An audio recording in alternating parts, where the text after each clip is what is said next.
Rituel de mariage avec Mami Wata. Eh bien, c'est un rituel avec lequel vous devez faire très attention à ne jamais l'utiliser à la légère. Il n'est pas destiné aux pratiquants inexpérimentés et devrait en particulier faire lorsque vous avez déjà établi un contact ou une connexion avec les esprits de l'eau. Puis, ce rituel sera extrêmement efficace et bénéfique. C'est le rituel par lequel un individu humain épouse un esprit d'eau ou Mami Wata. Trouvez-vous difficile de croire, car ce rituel n'est pas pour les non-croyants, mais pour votre information, je vais vous dire que le rituel du mariage entre un humain et un être d'une autre dimension est un phénomène beaucoup plus commun que vous ne pouvez l'imaginer. Un acte accompli depuis les temps les plus reculés dans toutes les traditions et dans toutes les parties du monde. Les rituels de mariage entre les hommes et les esprits sont très variés et certains d'entre eux sont exécutés de manière extrêmement simple. Mais tous les mariages n'ont pas nécessairement besoin d'un rituel formel, car il y a essentiellement deux façons d'accomplir l'acte. 1. Disons que l'esprit est celui qui s'intéresse à une personne en particulier, alors l'esprit apparaîtra à l'individu, montrera son amour et essaiera de le persuader d'aller vivre avec lui dans son monde spirituel.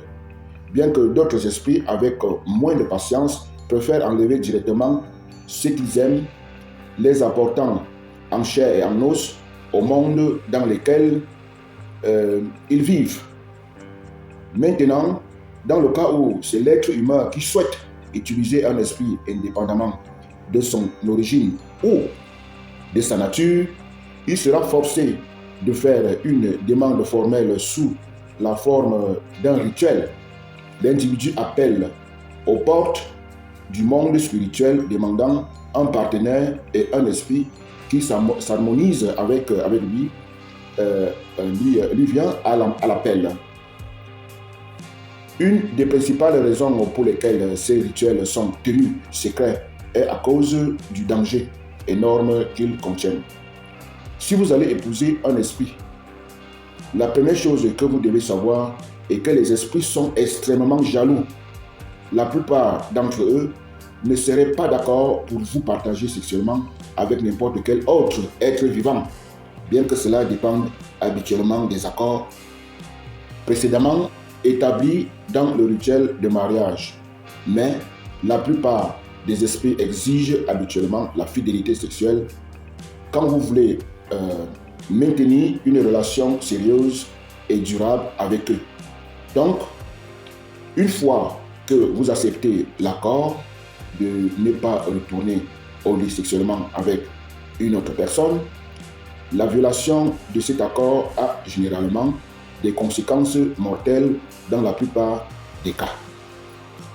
Pour cette raison, les spécialistes du domaine s'abstiennent de divulguer les procédures par lesquelles ces mariages sont effectués, car beaucoup d'esprits qui ont tendance à y assister ne sont pas généralement d'une nature particulièrement bienveillante.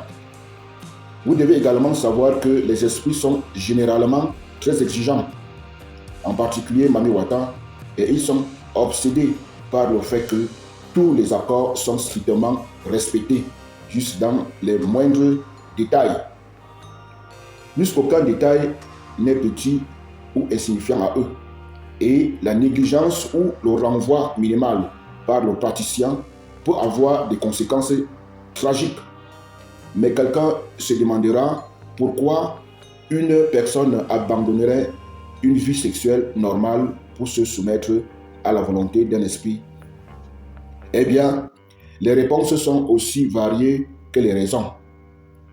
Certains esprits offrent des pouvoirs magiques ou spirituels, des capacités psychiques et mentales, des biens matériels et des richesses, et même de l'argent en quantité incommensurable, comme vous pouvez le voir. Les œuvres sont vraiment tentantes. Maintenant que vous comprenez ce qui est fondamentalement un rituel de mariage avec un esprit, les avantages obtenus et les risques liés à la question, nous allons parler de la façon dont le rituel du mariage de Mami Wata doit être effectué, juste comme le matériel qui est nécessaire. Tout d'abord, avant de faire quoi que ce soit, vous devez vous assurer que la pièce personnelle du praticien réponde aux exigences suivantes. 1. La pièce doit être strictement à l'usage exclusif du praticien et personne d'autre ne peut retourner dormir à l'intérieur. 2.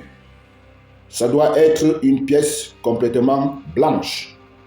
3. Tous les meubles dans la pièce et le lit doivent être blancs. 4.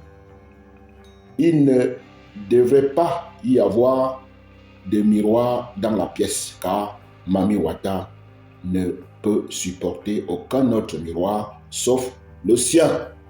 5. Tous les objets pointus et coupants tels que les clous, les aiguilles, les couteaux, les rasoirs, les lames de rasoir, etc. doivent être enlevés. 6. Les draps sur le lit doivent être complètement blancs. Notez très bien ceci. Ne viens pas me déranger si tu ne veux pas le faire. Sinon, la nature va te punir. Ça, c'est la prêtresse Nyanon Pauline Fifame qui le dit. Bonne chance à toutes et à tous. Mais soyez prudents. Merci.